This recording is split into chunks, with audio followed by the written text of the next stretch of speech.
ചെകിടനു കേൾവിയും ഊമനും മുടന്തനും കുതിച്ചുയരും. വിന്മയമാകും ശരീരം ആവിൻ രൂപി നൽകുമ്പോൾ എന്നല്ലെല്ലാം മാറിയിടുമേ. വിന്മയമാകും ശരീരം ആവിൻ രൂപി നൽകുമ്പോൾ എന്നല്ലെല്ലാം മാറിയിടുമേ. ആശയേറും നാട്ടിൽ ശോഭയേറും വീട്ടിൽ തേജസ്സേറും നാഥന്റെ പൊന്മുഖം ഞാൻ കാണും. ആശയേറും നാട്ടിൽ ശോഭയേറും വീട്ടിൽ. ജീവിതത്തിന്റെ രണ്ടറ്റം കൂട്ടുമുട്ടിക്കാൻ ബന്ധപ്പെടുന്ന ഒരു വലിയ സമൂഹം നമ്മുടെ ചുറ്റുപാടുകളുണ്ട്.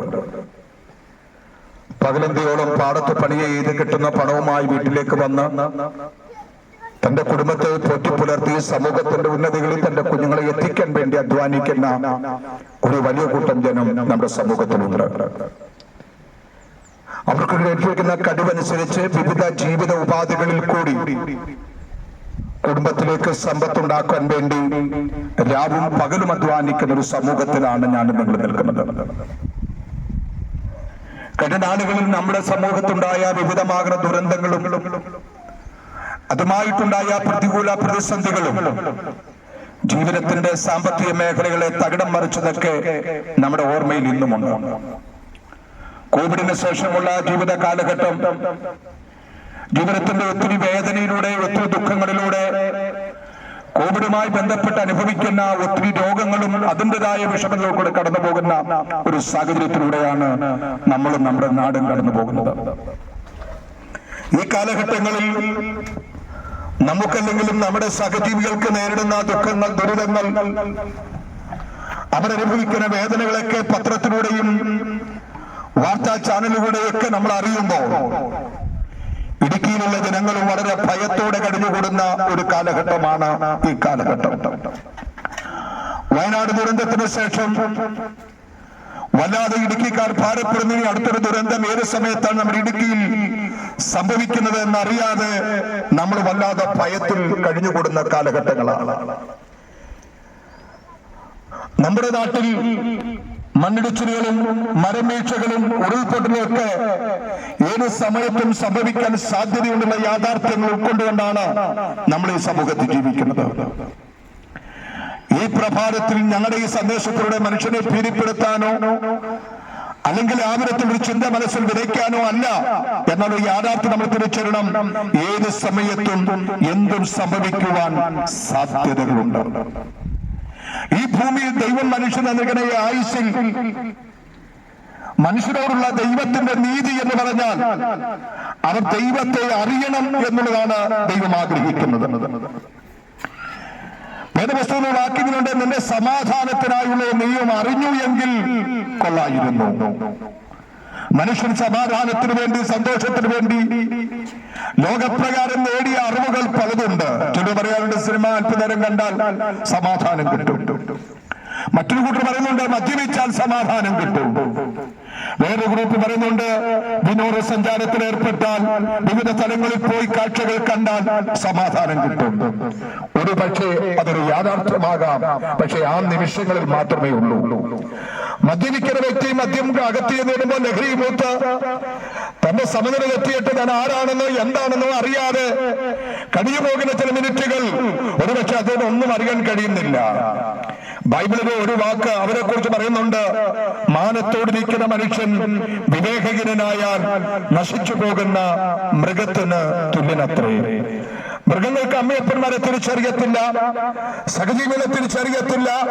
അവരെന്തും ചെയ്യാൻ സന്നദ്ധരായി നിൽക്കുന്ന മൃഗത്തെ പോലെ മദ്യമകത്തി എല്ലുമ്പോൾ ഭവനത്തിൽ വന്ന് തനിക്ക് വേണ്ടി അധ്വാനിച്ച് ഭക്ഷണം ഒരുക്കി കൊടുക്കുന്ന, തന്റെ സുഖത്തിലും ദുഃഖത്തിലും തള്ളൊപ്പം ചേർന്ന് നിൽക്കുന്ന ഭാര്യയെ മർദ്ദിക്കുന്ന ഭർത്താക്കന്മാരെ നമ്മൾ സമൂഹത്തിൽ കണ്ടിട്ടുണ്ട്. താൻ ജനിപ്പിച്ച, താൻ കയ്യിലെടുത്ത് ഓമന പേര് ചൊല്ലി വിളിച്ച തന്റെ കുഞ്ഞുങ്ങളെ ഉപദ്രവിക്കുന്ന പിതാക്കന്മാരെ കണ്ടിട്ടുണ്ട്.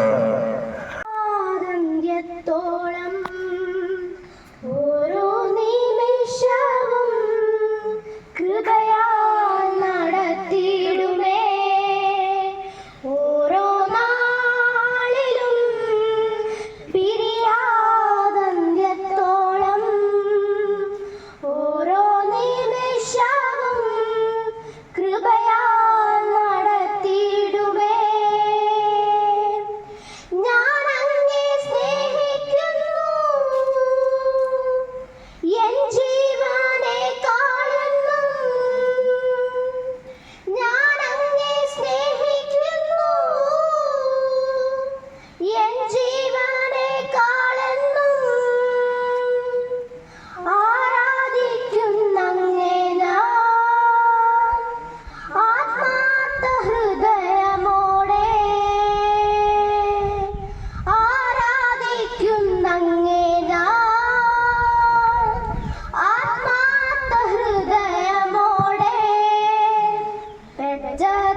എല്ലാവർക്കും ക്രിസ്തുയേശുവിന്റെ ധന്യമുള്ള നാമത്തിൽ ഞങ്ങൾ സ്നേഹവും വന്ദനവും അറിയിക്കുന്നു. നമ്മുടെ രാജ്യം വളരെ വേദനയോടുകൂടിയാണെങ്കിലും നമ്മുടെ സ്വാതന്ത്ര്യം ചെറിയ രീതിയിലൊക്കെ ആഘോഷിച്ചു വരുന്ന ഈ വേളയിൽ ഞങ്ങൾക്കും നിങ്ങളോട് ചില സന്ദേശങ്ങൾ പറയാനുണ്ട്. നമ്മുടെ നാട് ഒരു വലിയ ദുരന്തത്തിന് സാക്ഷ്യം വഹിച്ച ഈ സമയത്ത് നമ്മുടെ സഹോദരങ്ങൾ തങ്ങളുടെ പ്രിയപ്പെട്ടവരെ നഷ്ടപ്പെട്ട ഒരുപാട് പേരുണ്ട്. മാതാപിതാക്കളെ നഷ്ടമായ ഒരുപാട് കുരുന്നു ബാല്യങ്ങളുണ്ട്. തങ്ങളുടെ മക്കളെ നഷ്ടപ്പെട്ട മാതാപിതാക്കളുണ്ട്. എല്ലാം കിട്ടിയിട്ടും തങ്ങളുടെ ആജീവനാന്തം അധ്വാനിച്ച് തങ്ങൾ ഉണ്ടാക്കിയ സകല സമ്പത്തും നഷ്ടമായി ഇനിയും എവിടെ നിന്ന് തുടങ്ങും എന്നറിയാതെ വേദനയോടെ നഷ്ടസ്വപ്നങ്ങളെ താലോലിച്ചിരിക്കുന്ന ഒരുപാട് കുടുംബങ്ങളുണ്ട്. അങ്ങനെ വേദനപ്പെടുന്ന നമ്മുടെ സമൂഹത്തിന് നടുവിൽ നിന്നുകൊണ്ട് ഞങ്ങൾക്ക് ചില കാര്യങ്ങൾ നിങ്ങളോട് പറയാനുണ്ട്. ഞങ്ങൾ ഇന്ന് അനുഭവിക്കുന്ന സന്തോഷവും സമാധാനവും ഒരു കാലത്ത് ഞങ്ങളുടെ കുടുംബങ്ങളിൽ നിന്ന് അന്യമായിരുന്നു. എങ്ങനെയാണ് ഞങ്ങൾ ഇന്ന് സന്തോഷവും സമാധാനവും അനുഭവിക്കുന്നത്? എന്തുകൊണ്ടാണ്? അതിനൊരു കാരണമുണ്ട്. ആ കാരണം നിങ്ങളുമായി പങ്കുവയ്ക്കാനാണ് ഞങ്ങൾ ഇന്നിവിടെ വന്നിരിക്കുന്നത്. അതിനു മുമ്പ് ഞങ്ങളുടെ കൂടെ ഒരു ചെറിയ സഹോദരനുണ്ട്. തൻ്റെ വളരെ ചെറുപ്പത്തിൽ തന്നെ വലിയൊരു ക്യാൻസർ എന്ന മഹാവ്യാധിയാൽ പിടിക്കപ്പെട്ട് അവിടെ നിന്ന് ജീവിതത്തിലേക്ക് തിരിച്ചു വന്ന ഞങ്ങളുടെ ഒരു സഹോദരനുണ്ട്. ആ സഹോദരൻ താൻ അനുഭവിച്ച ആ ഒരു ചെറിയ സാക്ഷ്യം അല്പനിമിഷങ്ങളുമായി പങ്കുവയ്ക്കും. അതിനായി ഞങ്ങൾ ഫിന്നി എന്ന് പറയുന്ന സഹോദരനെ ഞങ്ങൾ ക്ഷണിക്കുന്നു. ദൈവങ്ങളെ അനുഗ്രഹിക്കുമാറാകട്ടെ.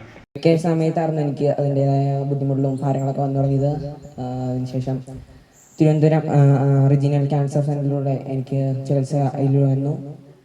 ആ സമയങ്ങളെല്ലാം ഒത്തിരി ബുദ്ധിമുട്ടും ഭാരങ്ങളും വിഷമങ്ങളും നേരിട്ടെങ്കിലും സമയങ്ങളെല്ലാം കർത്താവിനെ അനുഗ്രഹിച്ചു, കൂടെ നിന്ന് നടത്തി. അന്നൊന്നും വലിയ ദൈവത്തോട് താല്പര്യമല്ല എങ്കിലും ആരാധനയ്ക്ക് വരും. ആ സമയങ്ങളായിരുന്ന സമയത്ത് ഒരു പെട്ടെന്നായിരുന്നു എൻ്റെ ജീവിതത്തിൽ വലിയൊരു അനുഭവം ഉണ്ടായിരുന്നത്. രോഗം വന്ന ശേഷം ഞാൻ അവിടെ ഹോസ്പിറ്റലായിരുന്ന സമയത്ത് അനിയനെ ഒരു പാസ്റ്റർ വന്ന് പ്രാർത്ഥിക്കാനിടയായി തീർന്നു. ആ സമയത്ത് തന്നെ അച്ഛൻ അമ്മ ഞങ്ങൾ 3 പേരായിരുന്നു. ഫസ്റ്റ് വന്ന പ്രാർത്ഥിച്ച സമയത്ത് ആടിൻ്റെ ശരീരത്തിൽ ഞാൻ നിലത്ത് നിൽക്കുന്നില്ലാത്തൊരവസ്ഥയിലായിരുന്നു. ഞാൻ വായുവിൽ നിൽക്കുന്ന പോലെ എനിക്ക് അനുഭവപ്പെടാൻ ഇടയായി തീർന്നു. ഈ ബാനറിൽ നമ്മൾ പറഞ്ഞു ലഹരി വിരുദ്ധ സന്ദേശ യാത്രയാണ് പറഞ്ഞിരിക്കുന്നത്. ഇന്ന് നമ്മുടെ ചുറ്റുപാട് നമ്മൾ നോക്കുകയാണെങ്കിൽ, നമ്മുടെ വീടുകൾ നമ്മൾ നോക്കുകയാണെങ്കിൽ, നമ്മുടെ അയൽപക്കങ്ങൾ നമ്മൾ നോക്കുകയാണെങ്കിൽ, ഇന്നത്തെ സമൂഹത്തിൽ അനേകം ആൾക്കാർ മദ്യത്തിലും മയക്കുമരുന്നിലും അടിമയായി ഈ സമൂഹത്തിന് നല്ലത് ചെയ്യേണ്ട ആൾക്കാർ ഈ സമൂഹത്തിന് കൊള്ളാത്ത രീതിയിൽ ഇന്നെന്ത് ചെയ്യുന്നു നടക്കുന്നവർ കാണാൻ സാധിക്കുന്നുണ്ട്. ഇന്നൊരു പുരുഷൻ അല്ലെങ്കിൽ ഒരു സ്ത്രീ ഇന്ന് ജോലിക്ക് പോയി കഴിഞ്ഞാൽ ആവറേജ് ഒരു 700 അല്ലെങ്കിൽ 1000 രൂപ ശമ്പളം മേടിക്കുന്നതിൽ 700 രൂപയും നമ്മൾ മദ്യശാലകളിലാണ് നമ്മൾ കൊടുക്കുന്നത്. മദ്യത്തിന് വേണ്ടി അല്ലെങ്കിൽ മയക്കുമരുന്നിന് വേണ്ടി ഇന്ന് നമ്മൾ പണം മുടക്കുന്നു. അതിൽ നിന്ന് നമുക്ക് സംതൃപ്തി ലഭിക്കുന്ന രീതിയിൽ, സമാധാനം ലഭിക്കുന്ന രീതിയിൽ, അല്ലെങ്കിൽ നമുക്ക് സന്തോഷം ലഭിക്കുന്ന രീതിയിൽ നമ്മൾ എന്ത് ചെയ്യുന്നു? പണം മുടക്കി നമ്മുടെ അധ്വാനത്തിന്റെ ഒരു സിംഹഭാവവും നമ്മൾ എന്ത് ചെയ്യുന്നു? ഇതിനു വേണ്ടി നമ്മൾ മുടക്കുക ചെയ്യുന്നു. എന്നിട്ട് നമുക്ക് സമാധാനം ലഭിക്കുന്നുണ്ടോ? ചിലപ്പോൾ നമുക്ക് ചിന്തിക്കാം, ഒരു കുറച്ച് നിമിഷത്തേക്ക്, കുറച്ച് മണിക്കൂറുകൾക്ക് നമ്മൾ അബോധാവസ്ഥയിലാവുമ്പോൾ നമുക്ക് സമാധാനം ലഭിക്കുന്നു. നമ്മുടെ ജീവിതത്തിൽ ഫേസ് ചെയ്തുകൊണ്ടിരിക്കുന്ന പ്രശ്നങ്ങളിൽ നിന്ന് നമുക്ക് വിടുതൽ കിട്ടുമെന്ന് നമുക്ക് ചിലപ്പോൾ നമുക്ക് തോന്നിയിരിക്കാം. പലപ്പോഴും നമ്മുടെ ജീവിതത്തിൽ അല്ലെങ്കിൽ പലപ്പോഴും നമ്മുടെ ചിന്താമണ്ഡലങ്ങൾ നമുക്ക് വരാം, ഞാൻ അനുഭവിക്കുന്ന പ്രശ്നങ്ങളിൽ നിന്ന് ഒളിച്ചോടാൻ വേണ്ടി ആത്മഹത്യ ചെയ്യാം. ഒരു തരത്തിൽ നമ്മൾ ചിന്തിക്കുകയാണെങ്കിൽ ഈ മദ്യവും മയക്കുമരുന്നും ആത്മഹത്യക്ക് തുല്യമാണ്. കുറച്ചു നേരത്തേക്ക് നമ്മൾ നമ്മളെ തന്നെ മറക്കുന്നു. അതിനുവേണ്ടി മാത്രമേ ഈ മദ്യവും മയക്കുമരുന്ന് ഉപയോഗിക്കാൻ പറ്റുന്നുള്ളൂ. അല്ലെങ്കിൽ അതിന്റെ ഉപയോഗം കൊണ്ട് പ്രയോജനം നമ്മുടെ തലച്ചോറിനെ മന്ദീഭവിക്കുന്ന ഒരവസ്ഥയിലേക്ക് മയക്കുമരുന്ന് കൊണ്ടുപോകാൻ പറ്റും. എന്നാൽ ശാശ്വതമായി നമുക്കൊരിക്കലും സമാധാനം ലഭിക്കുന്നില്ല, സന്തോഷം ലഭിക്കുന്നില്ല. നമുക്ക് ശാശ്വതമായി സമാധാന സന്തോഷവും തരുവാൻ ഒരേ ഒരു വ്യക്തിക്ക് ഇന്ന് ഈ ലോകത്തിൽ പറ്റുകയുള്ളൂ. അത് നമ്മുടെ യേശുക്രിസ്തുവിനാണ്. ഞങ്ങൾ പ്രസംഗിക്കുന്നതും ഞങ്ങൾ പറയുന്നതും കാലാകാലങ്ങളായി വിളിച്ചു പറയുന്നതും ഒറ്റ പേരാണ് യേശുക്രിസ്തു എന്ന പേര്. ഞങ്ങൾക്ക് വേറൊന്നും പറയാനില്ല. നിങ്ങൾ പല കാലഘട്ടങ്ങളായി, പല നൂറ്റാണ്ടുകളായി, പല വർഷങ്ങളായി നിങ്ങൾ കേൾക്കുന്ന ഒരു പേരാണ് യേശുക്രിസ്തു എന്ന് പറയുന്നത്.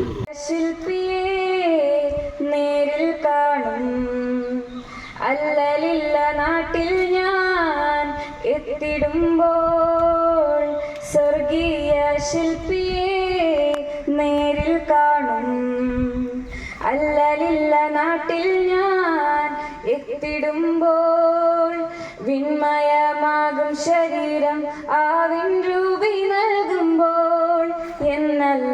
എന്നല്ലെല്ലാം മാറിയിടുമേ. വിൺമയമാകും ശരീരം ആവിൻ രൂപി നൽകുമ്പോൾ എന്നല്ലെല്ലാം മാറിയിടുമേ. കുരുടനു കാഴ്ചയും ചെകിടനു കേൾവിയും ഊമനും മുടന്തനും കുതിച്ചുയരും. കുരുടനു കാഴ്ചയും ചെകിടനു കേൾവിയും ഊമനും മുടന്തനും കുതിച്ചുയരും. വിൺമയമാകും ശരീരം ആവിൻ രൂപി നൽകുമ്പോൾ എന്നല്ലെല്ലാം മാറിയിടുമേ. വിൺമയമാകും ശരീരം ആവിൻ രൂപി നൽകുമ്പോൾ എന്നല്ലെല്ലാം മാറിയിടുമേ. ആശയേറും നാട്ടിൽ ശോഭയേറും വീട്ടിൽ തേജസ്സേറും നാഥന്റെ പൊന്മുഖം ഞാൻ കാണും. ആശയേറും നാട്ടിൽ ശോഭയേറും വീട്ടിൽ തേജസ്സേറും നാഥന്റെ പൊന്മുഖം ഞാൻ കാണും. വിൺമയമാകും ശരീരം ആവിൻ രൂപി നൽകുമ്പോൾ എന്നല്ലെല്ലാം മാറിയിടുമേ. വിൺമയമാകും ശരീരം ആവിൻ രൂപി നൽകുമ്പോൾ എന്നല്ലെല്ലാം മാറിയിടുമേ.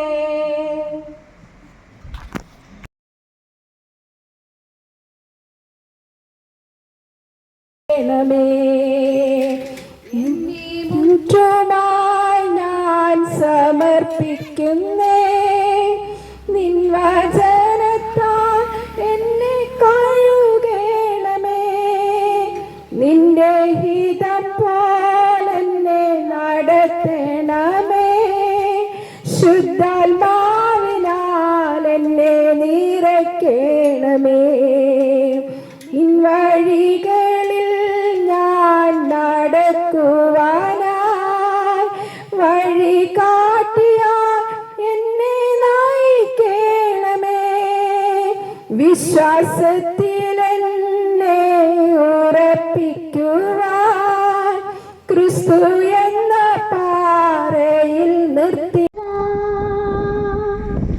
കുറവാണെന്നേശു കണ്ട യോഗ്യത, നിറവല്ലെന്നേശു കണ്ട യോഗ്യത. നിറവാണെന്നേശു കണ്ട യോഗ്യത,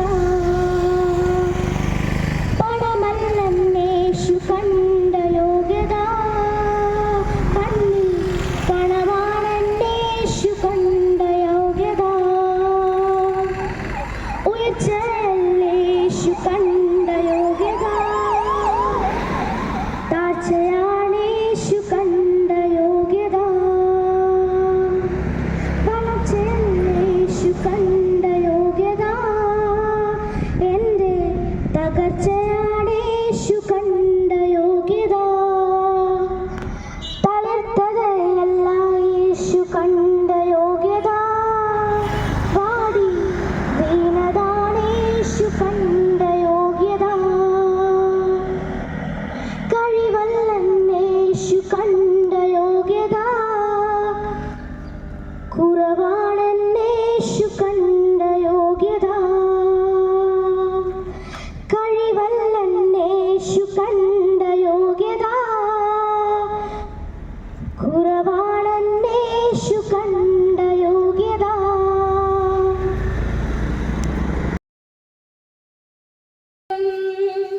കുരുടനു കാഴ്ചയും ചെകിടനു കേൾവിയും ഊമനും മുടന്തനും കുതിച്ചുയരും. വിൺമയമാകും ശരീരം ആവിൻ രൂപി നൽകുമ്പോൾ എന്നല്ലെല്ലാം മാറിയിടുമേ. വിൺമയമാകും ശരീരം ആവിൻ രൂപി നൽകുമ്പോൾ എന്നല്ലെല്ലാം മാറിയിടുമേ. ആശയേറും നാട്ടിൽ ശോഭയേറും വീട്ടിൽ തേജസ്സേറും നാഥന്റെ പൊന്മുഖം ഞാൻ കാണും. യേശുവേ